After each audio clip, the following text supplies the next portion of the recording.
You guys, welcome to the Deeper Dive podcast, where we go beyond the production, beyond the numbers, and we go into the heart and soul of why people are in this business. Today, I'm interviewing Joyce Fritz, who is the founder and the visionary of 12 Doors Real Estate, who is a faith-based company. And so we're going to dive deep into her journey. And so I'm really, really excited about this conversation. Joyce, are you ready? I'm ready, Elias. All right, cool. Let's go. Awesome. Thank you. I'm so excited to be here. Yes, me too. Me too. So we'll have some fun with it. We'll have some awkward moments. Yes. But other than that, we're going to have a lot of fun. That's right.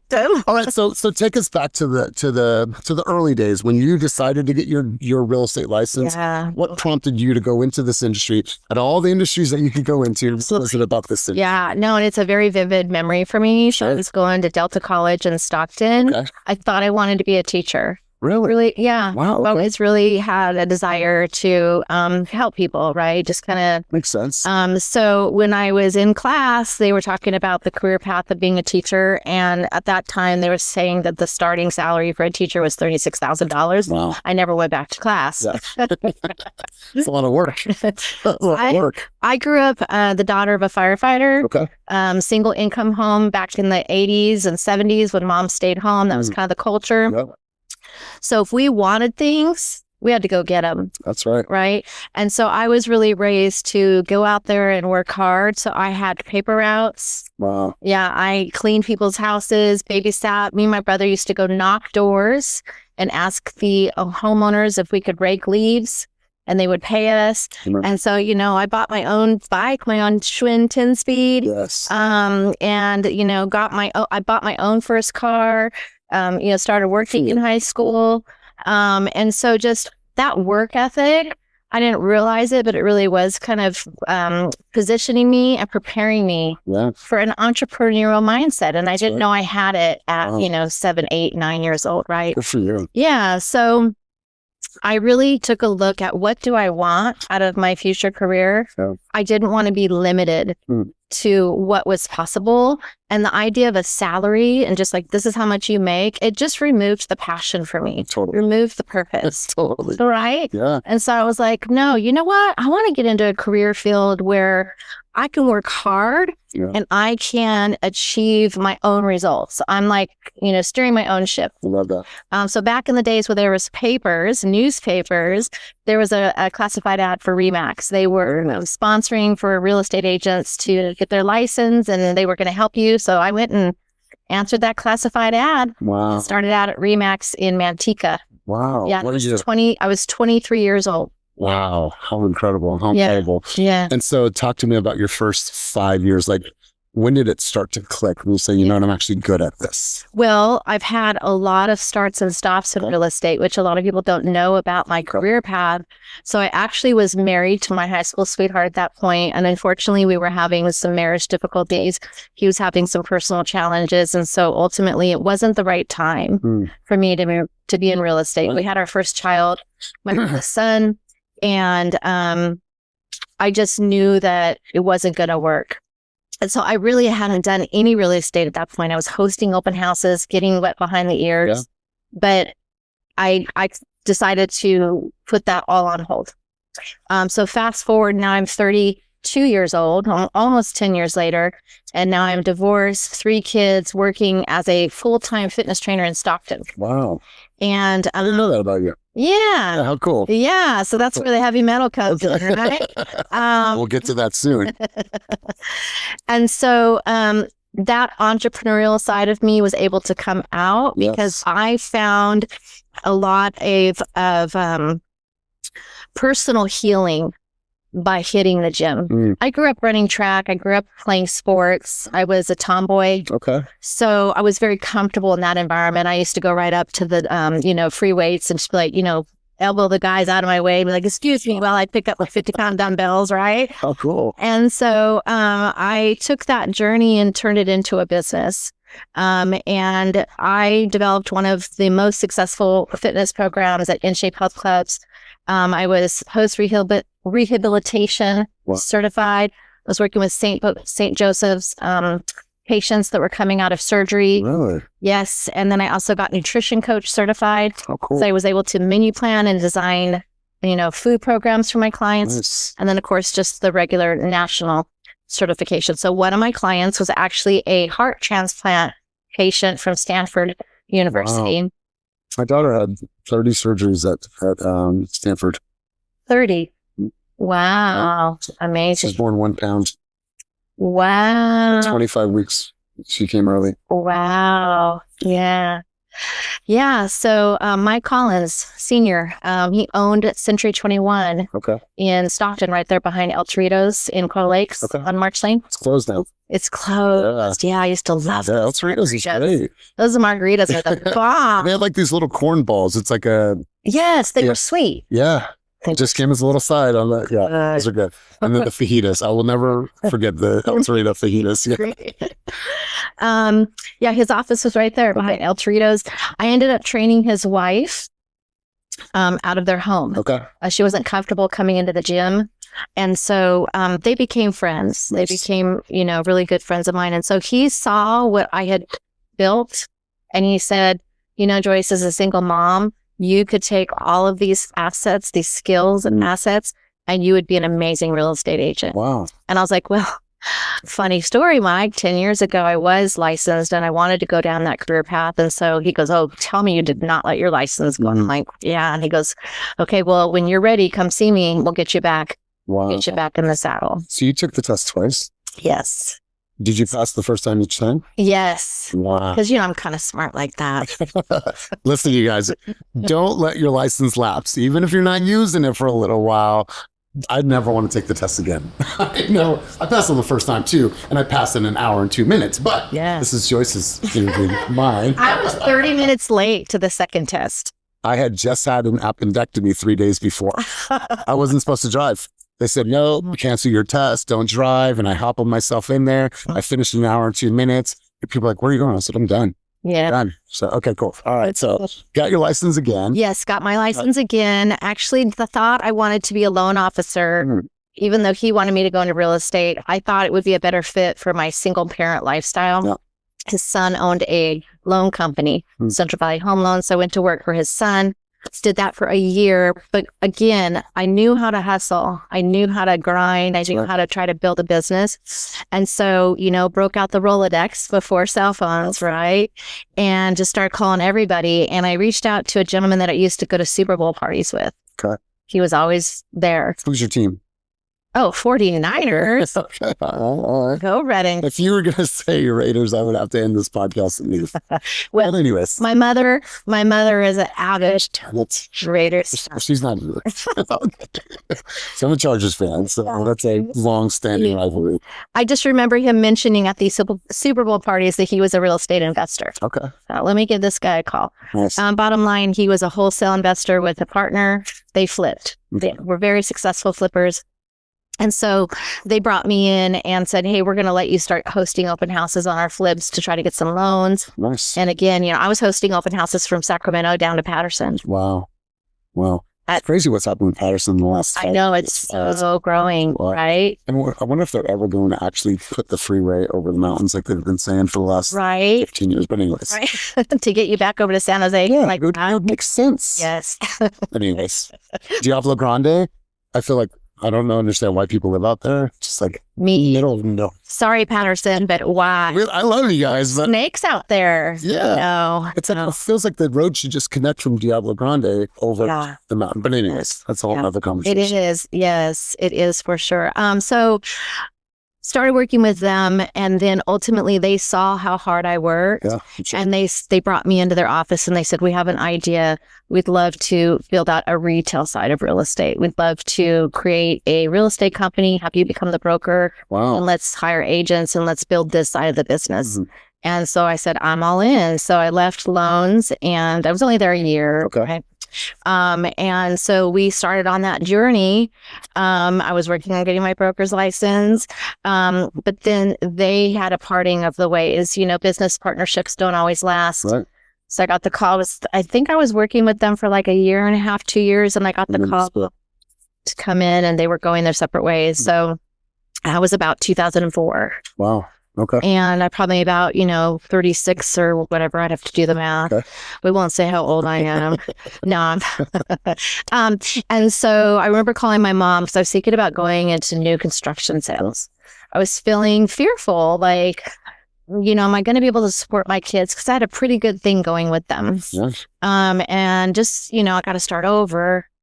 And my mom said, you did it before, you could do it again. That's right. And that really was like what I needed to hear. Totally. Right? You know what, Mom, you're right. I can do it again. So I interviewed with several real estate companies and I selected PMZ Real Estate. And because at the time, Ben Boswell was the office manager in Stockton, who's now the president of PMZ. I just really connected with their values, right? Because a lot of the companies that I interviewed with, they just were like, well, what kind of car do you drive, right? It wasn't about connection. Yeah. And I felt that at PMZ, so I made PMZ Real Estate my home. Good for them. So that was 2000. Good for them too to have that type of those type of values that other people can experience. Yeah, right? Yeah. And I was really matter happy there. I could be happy in the Honda Accord that has some miles on it, but still go out there and help people. So yeah, I love that. Absolutely, yeah, right? Absolutely, yeah. So I was with PMZ from 2005 to 2008. Wow, okay. Out of their Stockton office. Really not selling very much. I think my annual income was like, maybe 30 grand. Wow, okay. Nothing. Just a few homes. Just a few homes. Okay. My confidence was very low. I remember I was meeting with a top producer. We were doing affirmations and I was really struggling. Wow. And she said to me, say the affirmations as if you were still a fitness trainer. And my confidence shift was palatable because I knew that world. Yeah. But I hadn't found confidence in real estate. And I remember she acknowledged that. She was like, that's the Joyce. Yeah. That's going to build a successful real estate company. I'm glad that you realized that because I tell agents that all the time. Like, tell me about a time that you've experienced growth. Who were you? What did you have to decide? What was that growth map? I was like, if you already went there once mentally, then you can go there again. Yeah. And especially for moms and dads, like you raised humans, right? You didn't have all the answers, but you figured it out. I'm really glad that she took you back there. Really good. Yeah, that was, I'll never forget that because like I said, it was palatable. Like in that moment, I was like, oh, this is a different Joyce than the real estate Joyce. Yes. Right? The real estate Joyce is low on confidence. I'm unsure of myself. So I never forgot that. I thought, if I could tap into that confidence that I felt in fitness, like I was like, don't mess with me in fitness. I know my stuff. That's right. Right. But I didn't have that in real estate, just low production, and also just looking at all the other top producing agents in my office and feeling insecure, so that was still not when I launched my real estate career because ultimately I got remarried. Okay. So 2008, I got remarried and moved to Modesto. Okay. And I decided to put my family first. Good. Right. So blended a family, my 3, his 2.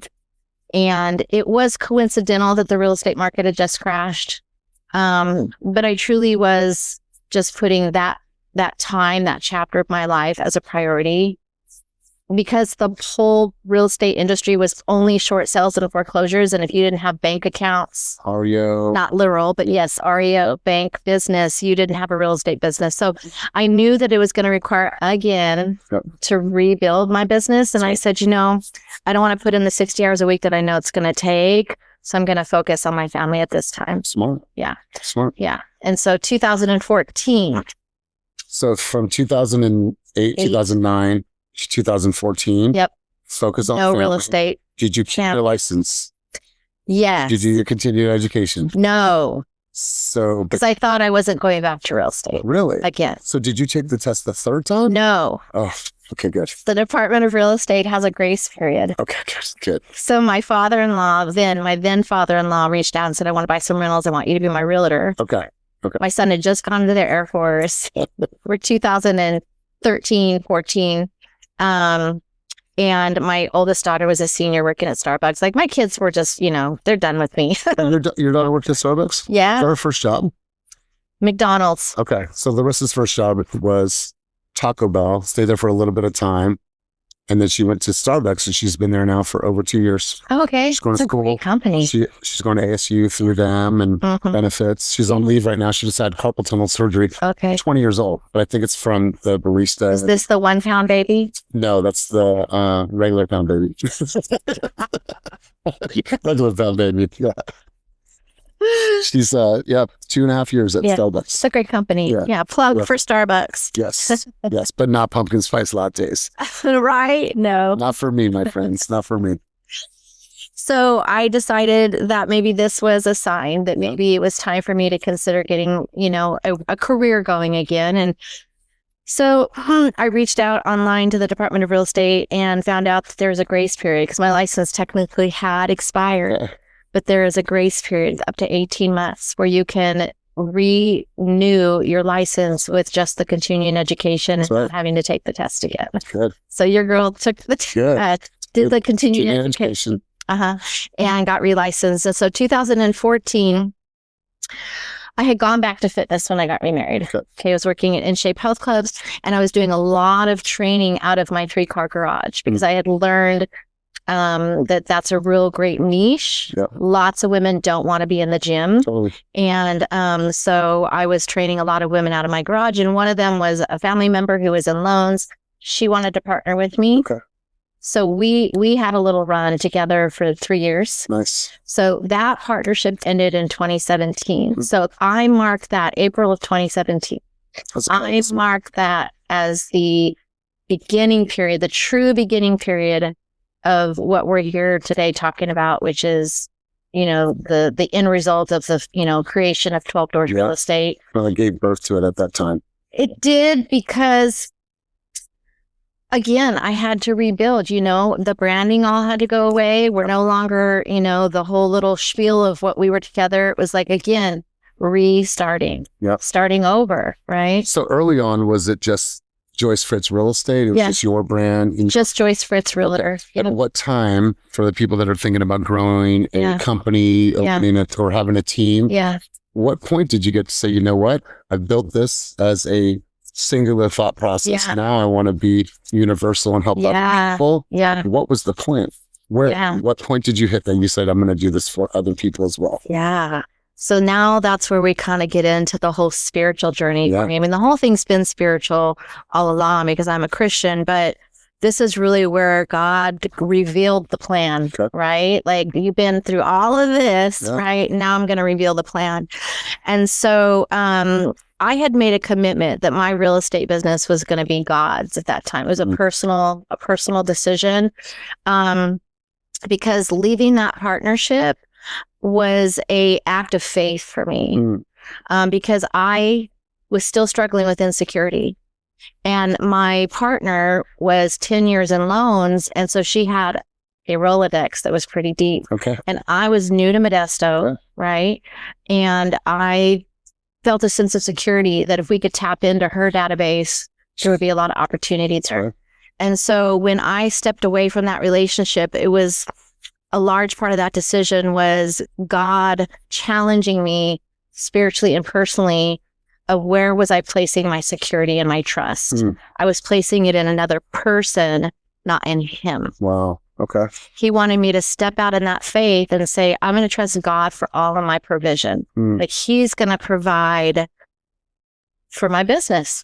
So it's like you surrendered. I surrendered. Okay. Okay. It's powerful. It is. And I surrendered in action too. I took some personal steps to answer his calling. He wanted me to start tithing, which is biblical. And that was a really, really tough thing to do. To give that 10% when you don't know where the next check's coming in a, commission-based industry.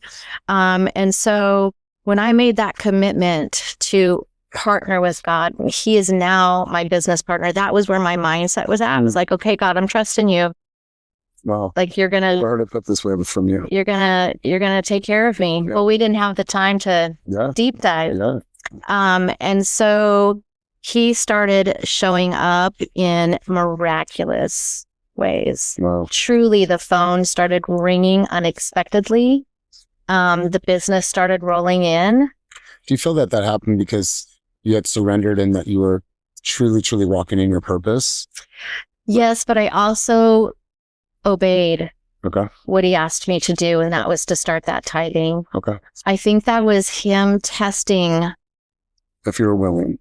if I was truly faithful. Yeah. Okay. Because to give when you don't have, that's an act of faith, Totally. right? Yep. And that 10% on a $9,000 commission, do the math, Yeah. right?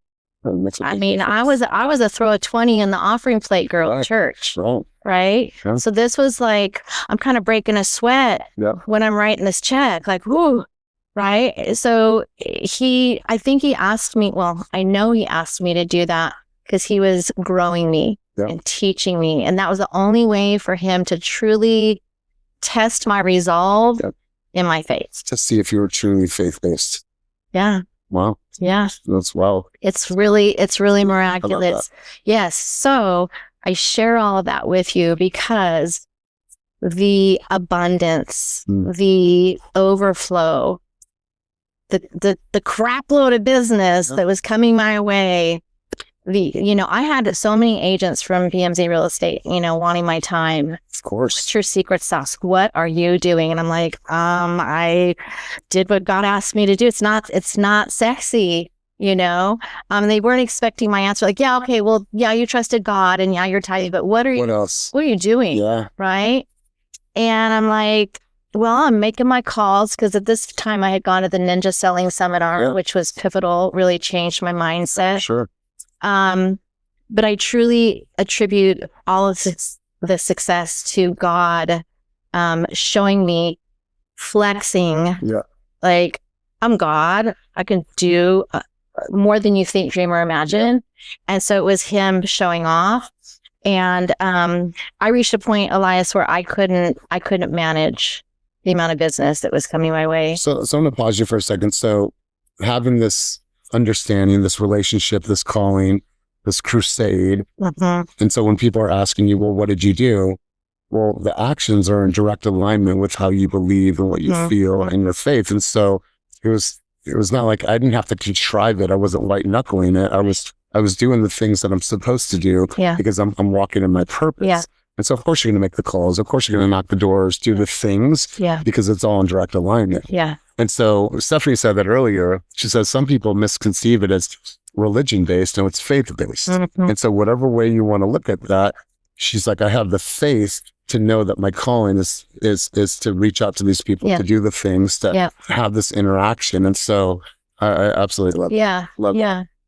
So, I mean, I had reached a point where I was actually saying to God, enough. More. Thank you for the blessing. Why are you giving me more? Because I'm exhausted. Right. I'm feeling burnt out.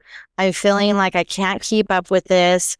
This isn't fun. Right. Not having fun, God. And that's when he gave me the scripture that is the origin of 12 Doors Real Estate. And it's from Luke chapter 9. It's when Christ feeds the 5,000. It's a miraculous event using 2 fish and 5 loaves. And in that scripture, it's recorded that there was so much left over from the miracle that the disciples gathered up 12 more baskets. Wow. And that particular scripture, the Lord just spoke to my heart that the baskets represented the extra. I'm doing a miracle in your business. Right. Now I want you to fill up the baskets of others. And I was like, oh, it's not just for me. That's why you won't turn all of this off and dial it back. Because you have abundance to give. Yes. You have abundance to give to other people. And I want you to. Right. I'm gonna fill their basket. And you're overwhelmed right now because you have abundance and you have opportunities to give to other people. Yep. Yeah. Oh, powerful. That was what an amazing moment. Yeah, because everything I've been asking for as far as enough, and trying to manage it all, it was that moment of I'm supposed to start giving it away and sharing it, because you have a purpose here that is beyond just me. Yeah. Right? Yeah. So let's talk logistically. So you have this cause, you have this crusade, you have this purpose, which is a true defining moment for you. Yeah. You're clear. Yeah. I think a lot of people get in this business and they don't have clarity. Yeah. And then they wonder why they're not showing up, they're inconsistent, and they're not doing the actions. Yeah. Because they lack clarity, they lack purpose. And so I feel that you were clear. Then how did you decide to say, you know what? what are the systems I'm going to build Yeah. to amplify this crusade that we're on, Yeah. to make sure that other people are a part of this? Like, how did you build that early on? Yep. How did you find those people? That's when the decision got made to start hiring a real estate coach, Okay. because I was smart enough to know I didn't know what the heck I was doing. Okay. All right. You were fueled, you understood the purpose, but you needed somebody else to help guide. I had no clue how to Okay. build a successful real Right. estate team. Right. Right. No clue. Okay. So that's when I hired my first coach. We actually had a coach at PMZ Real Estate at that time. Okay. Nick, he had come from Keller Williams. I approached him. I knew he did a lot of coaching. Okay. And he told me, before I'll take you on as a client, you have to sit down and write out your vision and your mission, which I'd never done. Right. Right. Which is really hard exercise. Really Really hard. hard exercise. And so I was really stumped. And I was like, okay, how am I supposed to, right? But then I was like, well, wait a minute. I don't have to make it up. Just tell your story. So, Just tell your story. So he actually had me go through the company that he was with at that time, Forward Coaching, that is co-owned by Ben Kinney and, oh gosh, this is terrible. I'm going to forget her name. Debbie DeGroat. Okay. Top producing agent out of LA, 150 transactions a year by herself with one assistant, Wow. just a phenom. And then, of course, we all know Ben Kinney is a big agent out of Place. He was with Keller Williams at the time. Place hadn't started. I interviewed with Debbie, and she was going to place me with a coach. Okay. And I remember after hanging up the phone with her, I was like, oh, she is an Oprah Winfrey of real estate. If I could have her as my coach, stop. She called me back. Wow. She goes, you know what, Joyce? Every year I take on about 1 to 2 agents because I wanted to stay in the game, right? I'm trying to run a coaching company. I've got to be able to connect with my coaches. Right. She goes, I want to coach you. Wow. Yeah. So How powerful. That's cool. So it was a totally profound moment for me because I really wanted her as my coach, and then for her to bounce back, right? Nice. Yeah. So she quickly realized I did not have a production issue. Okay. I needed to grow. I needed to scale. Yep. So she actually placed me with one of Ben Kinney's coaches, Mary Bacchus out of Chicago. And she really helped me launch into growing a team. What were the first things that they helped you build? Like, if I'll ask a better question. Thinking back in that time, if somebody's thinking about building a team, what's one of the first hires? Oh, essential would be your very own assistant. Yep. So an admin person. Yes. That was Amy. Okay. Perfect. Yeah. And for the people that don't know, who's Amy? Amy is our amazing operations coordinator. She's been with me for 7 years. Yes. Yeah. Yes. It's your right-hand man, right? You have to step away from the office TC. Yep. You have to bring on your own, personal assistant, admin. Amy has worn every single hat in this business with me. Yeah. She was actually That's great. Yeah, she was actually our coach for a while. I mean, she's done it all because I've asked her to do it all as we've slowly put our chess pieces together on the table. But that changed a lot because we started building out systems together. I believe that that's the most essential, is that when you're starting a team, you have to build to where you're going, right? You have to have the systems, the tools, the support, because we want to make sure that we impact their journey as an agent. Yes. And if we don't have it all together, then they're going to feel that. And the way that they onboard is the way that they offboard. And so it's important that you guys thought about that. Second hire, what is the most important second hire from your vantage point? And that could have changed over time. Yeah. As you're starting out. Yeah. What was it?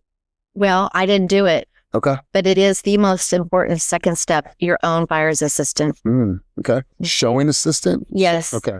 And buyer's assistant. Okay. Right. Kind of one and the same. Yeah, totally. Yeah. And I skipped that. You were still running around town showing all the houses. Wow. Yeah. That's a huge leverage piece. It's a huge leverage piece that I wasn't willing to give up. Yeah. Because of the connection that you felt that you had. Yeah. Do you now have showing agents? Yes. You do? Yes. Okay, cool. And you still have that connection. Absolutely. Okay, perfect. Yeah. Perfect. Yeah. In fact, I've experienced a lot of pushback from agents when I think it's become a little bit more popular now. Popular, good word. More common. Yep. But when I first used to reach out to listing agents and say, my licensed assistant's they would get so upset. Yeah. Because you had the leverage that they didn't have. And they were jealous. They were jealous because they were like, showing really? 7 homes on a Saturday and you had help. Yeah. Okay. All right. So you hired Amy. Yep. You had 12 doors at PBZ. No, I PMZ. did not have. Oh, you didn't. Okay. No. So that started when you shifted over and went independent. Correct. Okay. So when I was at PMZ, I built a team called Fritz and Associates. Okay. Right. So that was the first iteration. That was the first iteration. Okay. Okay. Yes. And it was an epic fail. Okay. Because you didn't have the systems in place. No. Okay. I tried. Right. I grew too fast. Right. I didn't realize how many people would want to be a part of my team, and I didn't have the systems in place to support them, be clear, guide, coach. That's right. We were flying by the seat of our pants. Yeah. And it's not a good way to go. No. Yeah. Not when you have someone else's success in your hands and they're relying on you. Yeah. Okay. Yeah. So then fast forward to the new iteration of 12 doors. So we dismantled the whole team. I'm not going to go this direction anymore. Yep. But Stephanie Fields was special and I knew it. And I invited her to stay along. And she was my first buyer's assistant. Wow. And she was at PMZ. Yes. Wow. Okay. Yep. So then you went independent. I was still with PMZ and I dismantled the team. But you two asked Stephanie to come in as the buyer's assistant. Amy is still my right hand TC. And then I brought in a full-time dedicated transaction coordinator and moved Amy over to more like client care, marketing, just every other half except transaction coordinating. So she literally has done everything. She has literally done everything. And we joke, because she always said to me, Joyce, do you know who you hired? Yeah. She's like, I am not skilled with all these things. And I'm like, well, you're going to have to. She's pretty versatile. She's pretty versatile. Well, she's really come a long way in her journey and all the ways that she's learned to put herself out there and learn and get comfortable. Because I was like the parent behind the child, pushing her out, onto the soccer field and go kick the ball, But us 4 is how we launched 12 Doors Real Estate. Wow. It was us 4 that launched 12 Doors Real Estate. Is the transaction coordinator still with you? Yes. Sandy's been with me for 5 years. How cool. How cool. So first year, it's you 4, boots on the ground, just starting out, learning in the process, building the systems. Tell me about your production year 1. At 12 Doors Real Estate, my personal production or the company? Completely. Yeah, I would say we closed over 75 transactions. Wow. And how many of the transactions were yours? Probably 65. Okay. Yeah. And so that was what year was that? 2018, 19? No. So I was with PMZ from 2014 to 2023. Wow. Okay. So this iteration of 12 doors started in what year? April of 2023. Wow. It's amazing how much systems have been built with the 12 doors, the logo, the story, the agents, the environment, the culture. I know how to grind. Right. And so let's fast forward. Like, what is kind of the state of the team now? Tell us how big the team is and where do you see the team going? I know there's a desire to get to like that core 12. Yeah. That's a really good number. It's a symbolic number. Absolutely. Yeah. Absolutely. So give us the state of the team now and where do you see the team going in the next 2 years? Yeah. So the state of the team now is we're at 7 licensed agents on the team, right? Yes. We have you are amazing. I have you. You are amazing, coach. We could tell that story of how we met. Of course, we still have Amy. We have Sandy, our full-time transaction coordinator. We've also brought on another full-time gal who has taken the client care and marketing off of Amy's plate, so Amy can just truly be operations, right? And then I still have Stephanie has graduated into her own business, and I now have Mary Fancher. She is my showing assistant, my buyer's consultant. Yeah. And when you look at the horizon of what's next for 12 doors, where do you see us going in the next 2 years? Oh my gosh. I think we're going to surpass the 12 agents. Yes. And I truly believe that we can hit 150 closings a year is the goal. I love this. I love this. I believe that as well. When an agent is looking and evaluating and analyzing a team, why would they join your team? Why would they? And what are you looking for in an agent? Yeah, I mean, they would join our team first and foremost, I think, because they want to be a part of our culture and our family environment and the energy and the support, and enthusiasm, because this is a tough business. Totally. And to have that support and those people cheering you on in a collaborative environment where we idea share. Yes. Like we have our meetings and Stephanie is like, oh, this is what I'm doing. And I'm like, I'm even going like, great idea, Stephanie. Right. Stephanie. And you don't get that in your traditional corporate brokerages. It's absolutely every man for themselves. They covet. They covet. Yep. They don't want to share. No. They are not going to give you their tips and tricks. It's the old school mentality of trade secrets. Totally. And there's a new mentality of collective wisdom. It's like, I want to put us in a room to where we can all share, because the way that you talk about the market might be different than you, but like, whoa, you use words that I really like. Yes. And that's the power of growth. And that's true collaboration. 100%. It's the rising tides raise all ships. Yes. Philosophy. We're as a group, let's all succeed together, right? And that culture combined with, I think, just the opportunity. Totally. Right? There's so much opportunities at 12 Door. Even more knocking on the door right now. Yes. Right. And this is a business of leads. That's one thing that will never change. That's right. Right? AI. Lead generation. Yes. So let's talk about that. You mentioned AI.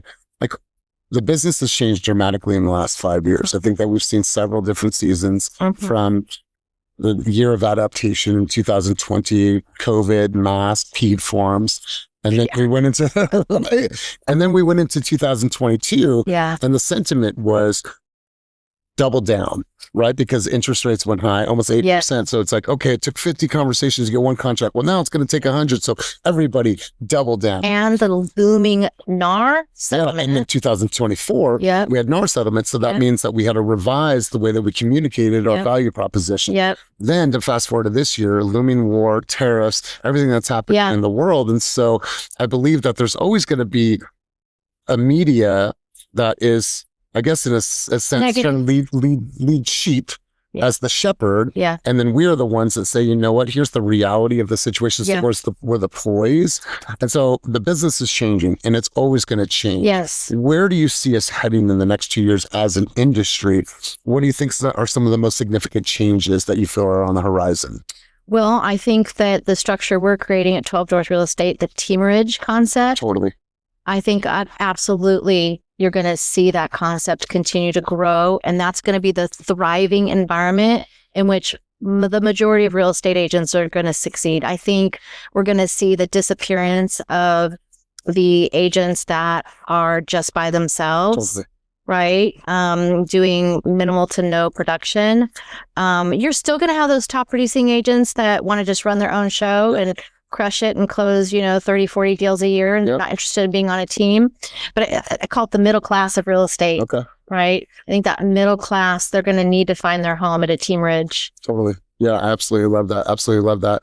And so leads, opportunities, big vision for the company. Tell me the number that you see yourself hitting in 2 years as a company and as a team. The 150 plus transactions, that is on my vision board. That is the bullseye. Yes. Right. I truly believe that once we get into those triple digits, it's the snowball effect. There's just no turning back. None. And there's one thing I've learned in this business is that you typically, once you unlock your potential, you don't go back. No. And so I know that once we unlock our potential at 12 Doors Real Estate, we're not going back. That's right. There's no room for going back. There's no way we can go back. No, you can't put it back in the box. No. It's already been released. It's already been open. That's right. I remember we went from 127 million to 780 in 1 year. 780 million in 1 year. That's so incredible. We're not going back. We're a perennial top 5 company in this industry. Like, we're not going backwards. Right. So I agree with that 100%. Anything else that you would like to say about the company, about the team, about where we're heading? Anything else you'd like to share? I mean, I'm just so excited. And I'm just so excited that you're here with me today talking about all this. It's going to get me emotional because I knew how special you were when I met you.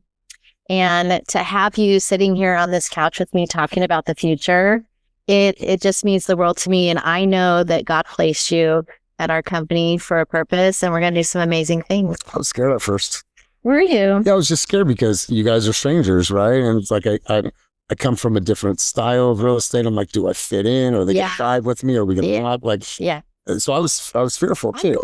I'm gonna tell you that I was a little worried that okay. Right? I mean, because you're gregarious, your energy is totally contagious, but some people can't take your energy. Totally. Right? Yeah. And I didn't know if our team culture was going to be able to accept what Elias was bringing. Okay. And I'm just so thrilled because I know, because I've witnessed it and I watched it, that you have brought a shot in the arm to our culture that was so needed.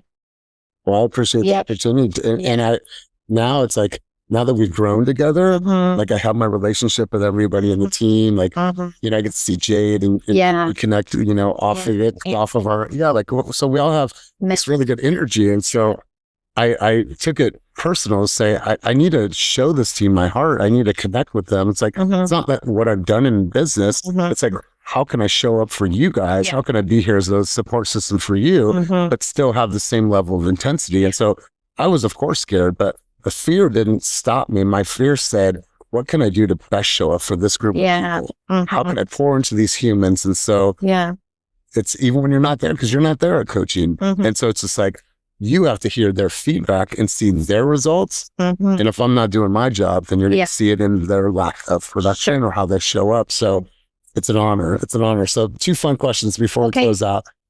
You have an opportunity to have a conversation with 3 people in this beautiful life, past or present. Who are those 3 people? I know who number 1's going to be.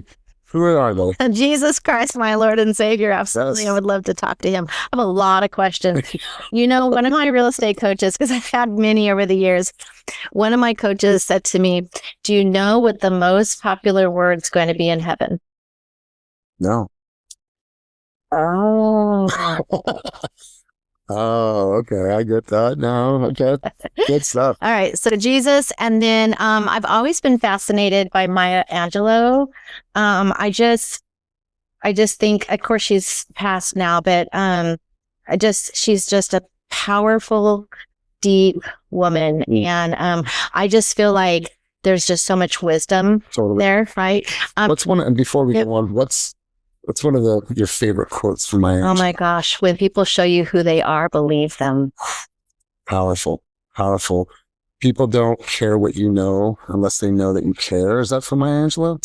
Along those lines? From the sales guy. What's his name? It's some Ziegler? Yes. Really? I think. Did you say something along those lines? I think it is. Anyways, but okay. I think it's, yeah. All right. We're gonna Google. Right. Who's the 3rd person? And then Oprah Winfrey. Okay.